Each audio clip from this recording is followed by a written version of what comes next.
World government is the structure necessary for global justice. First, we Americans are going to have to yield up some of our sovereignty.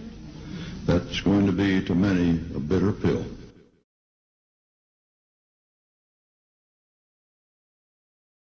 He was anchor of the CBS Evening News for 19 years. His trademark phrase, "and that's the way it is," was known nationwide. He was considered the most trusted man in America in his heyday as news anchor for CBS News. On October 9th, 1999, he addressed the World Federation Association at the United Nations in New York, advocating and supporting global governance and a new world order, while receiving a Lifetime Achievement Award for his career-long support on such issues. Hi, I'm Wally Wood, and we're welcoming you to episode 29. And today's topic is our march into a new world. And we are taking you back into some of the basics of the development of this new world order, again, to inform and educate our new audience, as well as those of you who have stuck with us from the very beginning. We've only been touching on the lighter side of this development since we started this series of programs. Today, we're going to take you into even deeper depths of this to show that this is not a theory, it is fact. This is the course of world nations. Hopefully, by the end of today's broadcast and our next broadcast, you'll have a better understanding of the architecture of the new world as it is going forth and its link back into Bible prophecy. In the context of Bible prophecy, there had to come a point in the course of world history when the last generation would show up. That generation would be known by way of the signs that would accompany it. These signs were to occur only one time in the history of man. And what you see here is a collection of books from my library that I've gathered over 30 years, in which these authors have all been talking to some degree or another about the new world in development. From the left, the single global currency. There's a website called that will show you the work toward a single currency for the entire world, doing away with national currencies. The emerging constitution, our new constitution to the new states of America. We covered that a few programs ago. Global trends, new money or none. The global election, back during the Obama election. And there was address given to the fact that the whole world was supporting this new president. The End of the Nation State by Kenichi Ome. The Day the Dollar Died. Borderless World. Brave New Unwired World. Creating a New Civilization by Alvin Toffler. The Coming Convergence. Pawns in the Game. This was written by a British admiral in Her Majesty's Navy back during Queen Victoria's day. And this takes you all the way back to the cross of Christ to show the conspiracies that existed that were of one mind and one goal toward a united world governing system. A very, very historical book. The new International Economic Order. Diginomics. This is a word that I came up with in 1998, and there have been books written on that since then. Kevin Kelly's New Rules for the New Economy. One World or None, the Institute of Nuclear Scientists, including Albert Einstein and a few others, all came together to give essays in the need for a new world, one world system. America Too, the book that captures Americans in the act of creating the future. Entropy, and One World, Ready or Not. Some of these books we're going to be quoting from in today's presentation. For instance, America Too. The author, Richard Louv, back in 1985, when he wrote this book, said, "The America we know is dying, but a second America is rising from the body of the first, America Too. It includes ex-hippies and new techies, desperate for what was and for what will be." End of quote. Alvin Toffler, author of Future Shock, in 1980 and 1970 wrote, "We are creating a new society, not a changed society, but a new society. The world that is fast emerging demands wholly new ideas and analogies. classifications, and concepts. Old ways of thinking and believing no longer fit. End of quote. John Nesbitt, in his book Megatrends in 1982. As a society, we've been moving from the old to the new, and we are still in motion, caught between eras. We experience turbulence. The general outlines of a new society slowly emerge. End of quote. Aurelio Pecci, president of the Club of Rome in 1980, every governing system known to man presently will be changed. End of quote. Our march into a new world has its roots in Bible prophecy and history. In Daniel chapter 2, Daniel the prophet said to King Nebuchadnezzar, "There is a God in heaven who reveals mysteries, and he has made known to you what will take place in the latter days. This was your dream and the visions in your mind as you slept, O king." Among the march of kingdoms that Nebuchadnezzar saw in his dream was the Babylonian Empire in verses 37 through 38, and that lasted 70 years. That was his empire. Quickly replaced in that same story frame of the scriptures by the Medo-Persian Empire from 536 to 330 BC. It lasted 206 years. The Greek Empire of Alexander the Great followed. That too is spoken of in the book of Daniel, and it lasted 170 years. The next empire that Nebuchadnezzar saw was the Roman Empire in verse 40. It lasted 666 years. Isn't that ironic? The One World Union Empire in verses 41 through 43 of Daniel 2 is where we are currently in the throes of right now. And the millennial empire of Christ, spoken in verses 44 through 45, for 1,000 years, that is the final empire that will come in Nebuchadnezzar's dream. The new world, one world in development. Daniel chapter 2, verse 41, Daniel says, "And you saw the feet and toes, partly of potter's clay and partly of iron. It will be a divided kingdom, but it will have in it the toughness of iron, as you saw iron mixed with common clay." Verse 42, "And as the toes of the feet were partly of iron and partly of clay, so some of the kingdom will be strong, and part of it will be weak and brittle." Verse 43, "They will combine with one another in the seed of men, but they will not adhere to one another, even as iron does not combine with pottery." Again, he's speaking in terms of the latter day empire that was to come. Verse 44, "In the days of those kings, the God of heaven will set up a kingdom which will never be destroyed, and that kingdom will not be left to another people. It will crush and put an end to all these kingdoms, but it will itself endure forever." That's speaking in terms of the millennial reign of Christ.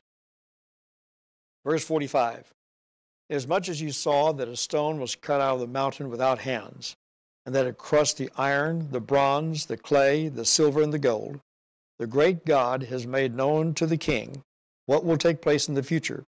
So the dream is true, and its interpretation is trustworthy."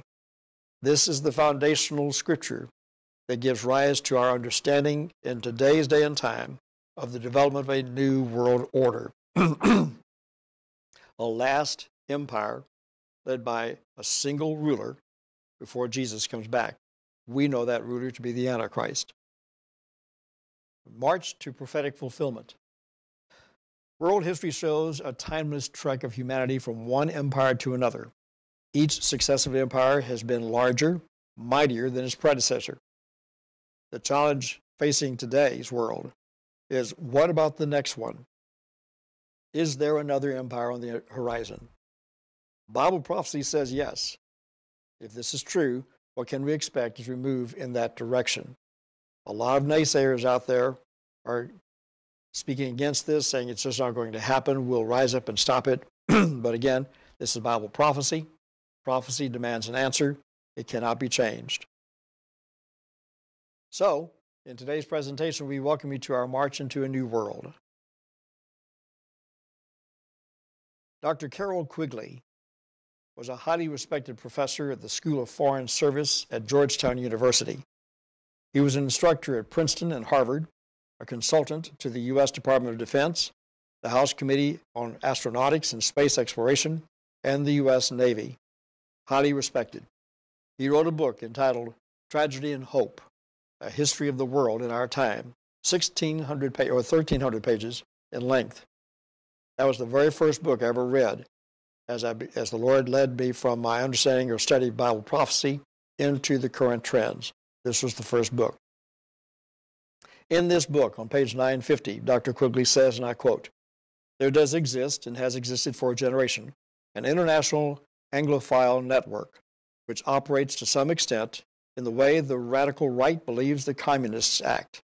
In fact, this network, which we may identify as the Round Table groups, has no aversion to cooperating with the communists or any other groups, and frequently does so. I know of the operations of this network because I have studied it for 20 years and was permitted for 2 years in the early 60s to examine its papers and secret records. I have no aversion to it and to many of its instruments. I've objected both in the past and recently to a few of its policies, but in general, my chief difference of opinion is that it wishes to remain unknown, and I believe its role in history is significant enough to be known." End of quote. Speaking further, he says, quote, "The aim of this network is nothing less than to create a world system of financial control in private hands, able to dominate the political system of each country and the economy of the world as a whole. The individual's freedom and choice will be controlled within very narrow alternatives by the fact that he will be numbered from birth and followed as a number through his educational training, his required military or other public service, his tax contributions, his health and medical requirements, and his final retirement and death benefits." End of quote.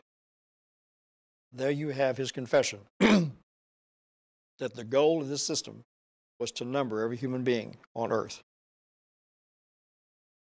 Governor Bill Clinton, in his acceptance of the presidential nomination at the Democratic National Convention in New York, speaking from the back porch of the governor's mansion in Arkansas on July 16th, 1992, and I was watching it on TV when he made this comment, and I quote, "As a teenager, I heard John Kennedy's summons to citizenship, and then as a student at Georgetown, I heard that call clarified by a professor I had named Carroll Quigley, who said America was the greatest country in the history of the world because our people have always believed in two great ideas. First, that tomorrow can be better than today, and second, that each of us has a personal, moral responsibility to make it so. I call this approach the New Covenant, a solemn agreement between the people and their government. It's time to heal America." End of quote. So Dr. Carroll Quigley was Bill Clinton's professor at Georgetown. In fact, it was because of Carroll Quigley that Clinton went on to receive the Rhodes Scholarship to Oxford University in England, and thereby became a Rhodes Scholar, which is all part of the Round Table group intended to design and to mold today's young minds to think globally and act locally, and to act in accordance to global governance. Fourfold New World Design Strategy. First, globalization. Think globally, act locally. Create a global community consciousness. That is at the essence of the Rhodes Scholars. Digitization. The tangible becomes intangible, transparent, and trackable. Again, Carroll Quigley saying, make everybody into a living, walking number. Virtualization. Locate everything on a common communication system. And finally, centralization. Bring it all together under consolidated management and call it convergence. Today, we're going to look at globalization and centralization. In the globalization factor, William Greider, author of the book One World Ready or Not, was at that time in 1997 national editor for Rolling Stone magazine. In his book, he writes, quote, "A new map of the world is gradually being drawn. Everything seems new and strange. Nothing seems certain. The maps keep changing so rapidly that it has already become commonplace to speak of one world markets for everything from cars to capital." End of quote. Speaking further, he says, the diversity of the world's peoples is converging in this common experience, that being the delight of encountering new inventions, magical gadgets, or electronic machines that seem smarter than people. People in distant places are now connected by powerful strands of the same marketplace with no fixed center and no reliable boundaries. End of quote. Again, as NASA told me years ago, when you look at Earth from above, from space, you don't see national boundaries. You just see land mass and water.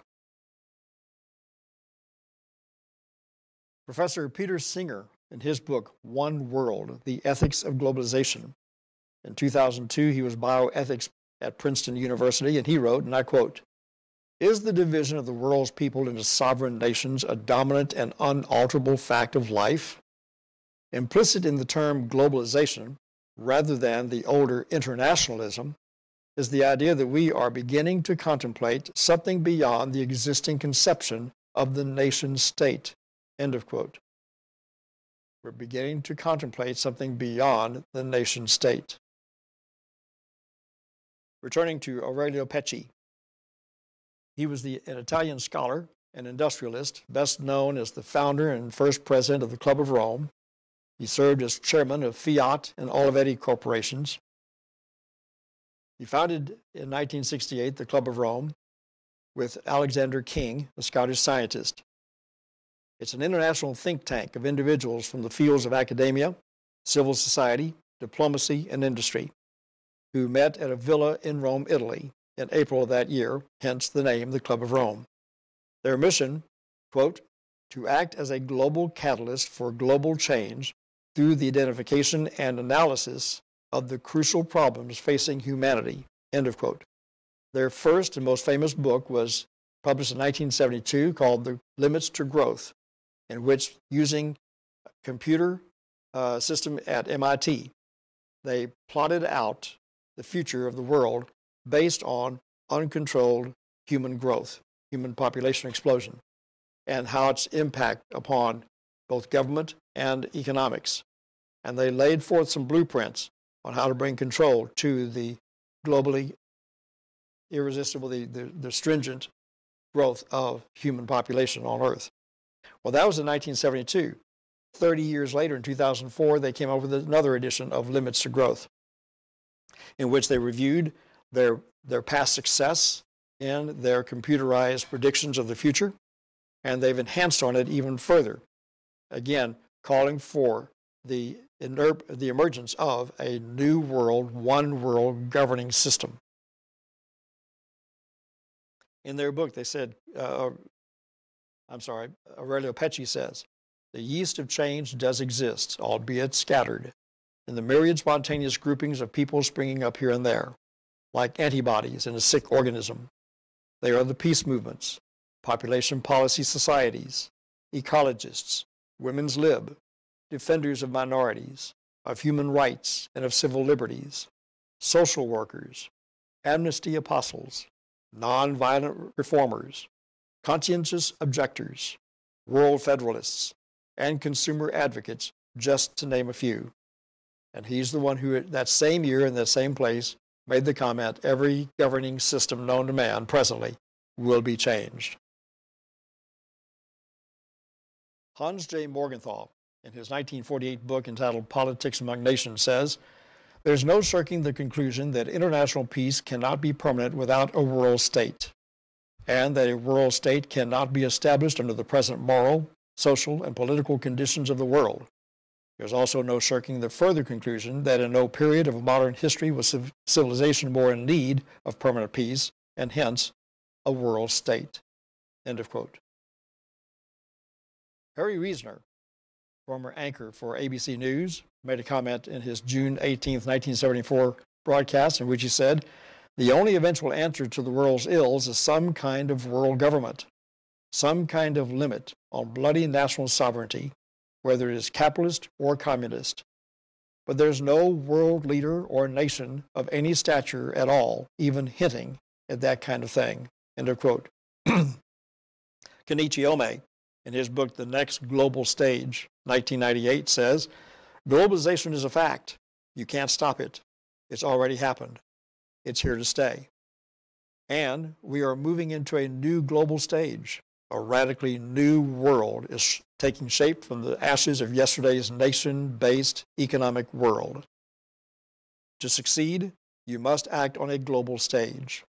Different times require a different script. The traditional centralized nation-state is no longer relevant.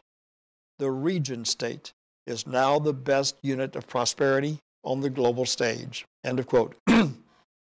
I'm taking you through this foundationally to show you again what the Bible prophesied as far back as Daniel chapter 2. There was coming a loosely knit but well-defined global governance system that would immediately precede the appearance of Jesus Christ. It would lead to the rise of the Antichrist, and as I've always said, Antichrist is pre-Christ. A new global stage, a radically new world is taking place.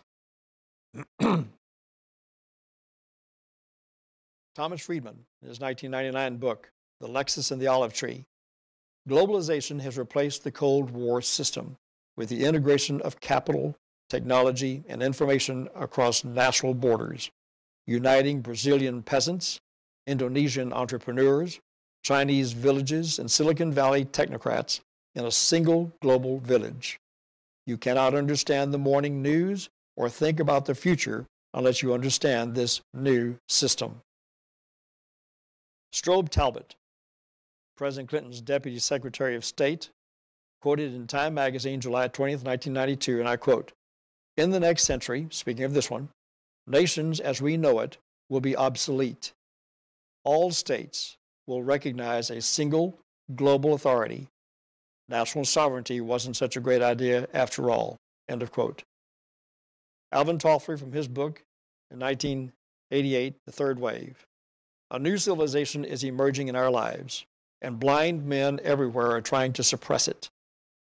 This new civilization brings with it new family styles, changed ways of working, loving, and living, a new economy, new political conflicts, and beyond all this, an altered consciousness as well.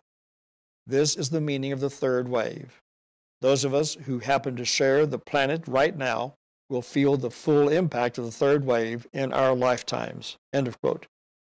Again, as I see these words, I can't help but feel that we are now in the throes of what we are experiencing at this moment in this nation and in the world, right where these pundits said we would be, as they saw and knew of the course that we were on at that time that would take us into the very thing that we're experiencing right now as a world. Jeremy Rifkin, author of Entropy.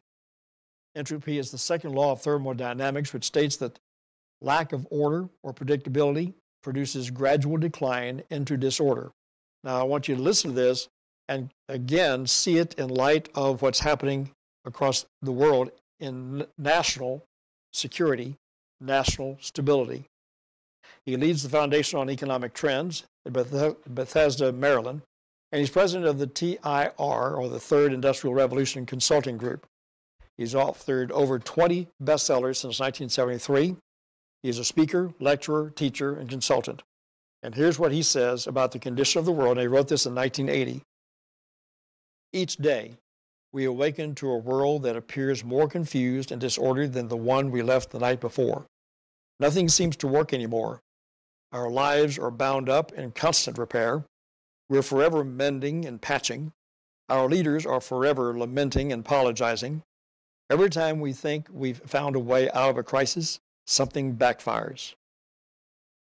The powers that be continue to address the problems at hand with solutions that create even greater problems than the ones they were meant to solve. End of quote. Quoting further, when the whole world begins to break down and fall apart, then we must look at the way the whole world had been organized, because that is where the problem lies. For it's foolish to continue to blame individual leaders and individual ideologies for a universal problem. Of course, some leaders and some ideologies are better than others.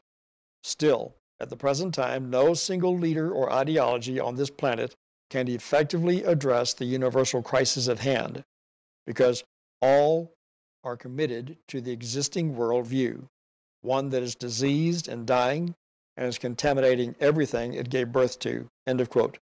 I've got to pause at this particular point and bring out the fact that in the religion and the ideology of Christianity, sin is at the center of the breakup of the world, the instability of the world. But people that do not have a mind given to this type of thing, having a form of godliness but denying the power thereof, they're not going to see that as the problem. They're going to see other outlying issues as the problem, and that's how they will approach the solution to these problems. And this will give rise to the one-man solution that will come forth and have answers for everybody across every religion and every ideology. The growing global unrest and tremor. Jesus said in Luke 21, "There will be signs upon the earth, dismay among the nations with perplexity, men's hearts failing them for fear, in the expectation of things which are coming upon the world, for the very powers of the heavens will be shaken." At this particular point, I'll take you in just to some of the building blocks of this new world. We've shown this before, but our time is running out here. But as far back as 1965, the Center for the Study of Democratic Institutions in Sacramento, California, released a series of studies that addressed the prospects and challenges of creating a constitution for the world. This constitution would inaugurate a new world order, or one world government. In its preamble, it says, "The governments of the nations have decided to order their separate sovereignties in one government of justice, to which they surrender their arms, and to establish, as they do establish, this Constitution as the fundamental law of the Federal Republic of the world." End of quote. I'm going to leave it at that point. We'll come back in our second program, part 2 of our March into a New World. But you can see in this particular quote what Walter Cronkite said at the very beginning, that world government is necessary for the world to survive. We'll be back again in part 2. Look forward to seeing you then. Thank you so much. You have been watching the Revelation File Report with Wally Wood, a Wally Wood Ministries production from Houston, Texas. You are able to support the ministry by donating at wallywoodministries.com and by mail at Wally Wood Ministries, P.O. Box 42005, Houston, Texas 77242. Wally is available to present full 2-hour forums in your city called the Revelation File News Forum. For more details, contact Andy Valadez at 713-560-3348 or by email at andy@andyvaladez.com. The Revelation File News Report is a weekly update of global trends in the news as it aligns with end-time Bible prophecy. Tune in again next time and be sure to like and share this channel.